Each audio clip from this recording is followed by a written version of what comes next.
انجام نخستنا بالافرا شر یا روسیا جالی ترکیه و دناوا روزنامه‌وان شروعکار و سیاستمداران ده به جیلی کورین شروعیان پشتی خستنا بالافری هریزه دل سر احتمال شرکت نابرا ترکیه و روسیا ده شروعات نکرن.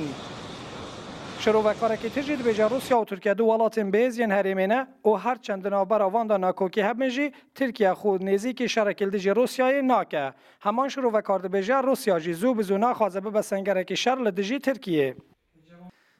Tabii Suriyeli Türkmenler çok eski zamanlardan bu yana yani 11 Ez bawer nakin ku şerek di navbera her du aliyan da derkeve. Türkiye giringiye bi Türkmenin wê herêmê dide.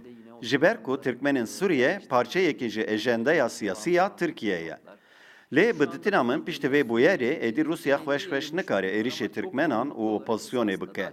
Ev yek jî dê bibe sedema guhertina balansa şerê Sûriye.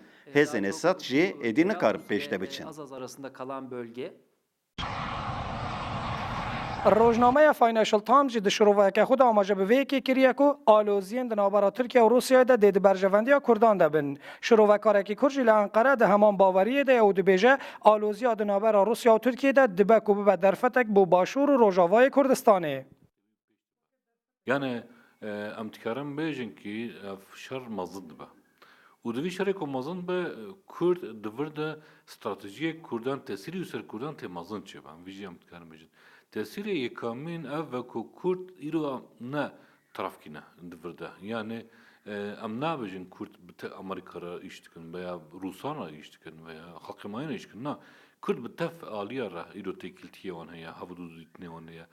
Çawa em ê bikin ki hem têkiltiyê me bi Amerîka re dewam bike, hem jî daxwaziya Tirkiye tê neçe ser li Rojava de. Ev siyasetekî zor û zehmet e, Kurd vî siyasetê xwe çawa pêş de herin etê belî bibe. پشتی کو ترکیه بالافرا که روسیه خستخاری آمریکا و ناتو جی پشگیریا ترکیه کرن گلکه جی دی بیجن ده سری ده هتانها ترکیه همو جسارت خوش آمریکا و ناتو ورگرتیه.